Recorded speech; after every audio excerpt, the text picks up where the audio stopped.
Hello friends, I am Dr. Ashish. Welcome to my channel Live Biochemistry. In this short video, I am going to discuss about the iodine mineral. So whenever you hear this word iodine, you should always remember iodine has relation to the thyroid hormones. Okay, because iodine will be incorporated into the thyroglobulin molecule from the tyrosine molecule, and it will form the mono and diiodotyrosine, ultimately T3 and T4 hormone, which has a very important catabolic action in our body. It has a very important role in the carbohydrate, protein, and lipid metabolism, and it is very important thyroid hormones, right? So, and these thyroid hormone are less, that is called as the T3, T4 is decreased, that is called as the hypothyroidism, and there will be neck swelling because TSH will hormone that is secreted from the pituitary gland that will stimulate the thyroid gland, and it will lead to the swelling around the neck that is called as the goiter.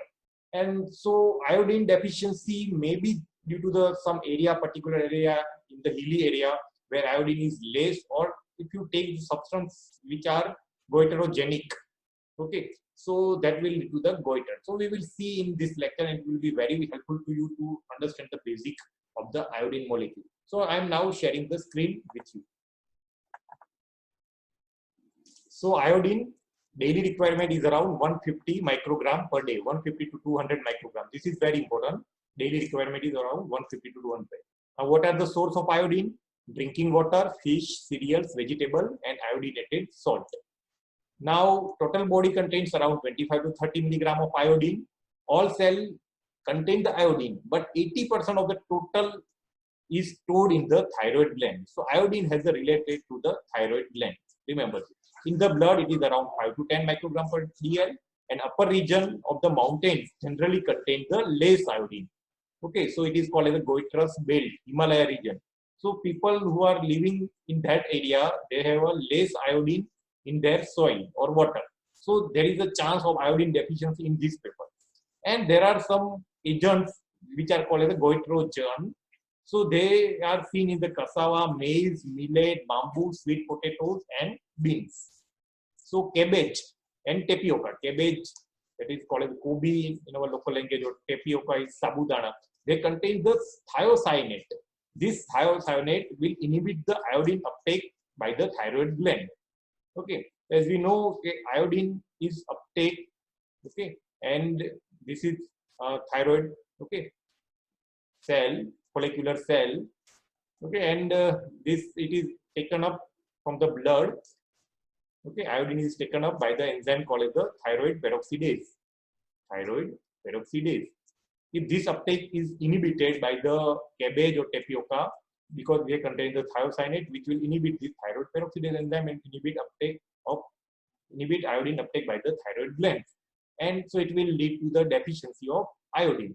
Or mustard seeds that contain the thiourea, which inhibit iodination of thyroglobulin. So once iodine is there inside the follicular cell, it will bind with the thyroglobulin, iodine, and it will cause formation of T3 and T4. And this will be inhibited by this. So only biological role of this iodine is formation of thyroxine, T4 and T3, triiodothyronine and thyroxine. So it may be the dietary deficiency where soil or water contains the less iodine, so there will be chance of iodine deficiency, or the thiocyanate that is present in cassava or tapioca, right, or cabbage, or thiourea that is present in mustard seed. So they will inhibit either iodine uptake or inhibit the conjugation of thyroglobulin with the iodine, and ultimately thyroid hormones will not be formed. Once thyroid hormones are not formed, and pituitary gland will secrete more and more thyroid stimulating hormones, right, and it will stimulate the folliculars and follicles of the thyroid gland, and it will lead to the swelling around the neck in hypothyroidism. Okay, so this is a typical thyroid swelling, and it is called as a goiter. It is a sign of iodine deficiency. So it may be seen in the hyperthyroidism, but we have to investigate by the thyroid hormone. So this is all about the short about the iodine. In the next lecture, I will discuss about the fluoride mineral.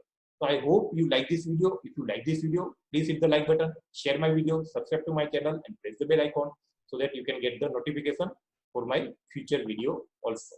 Thank you very much for watching.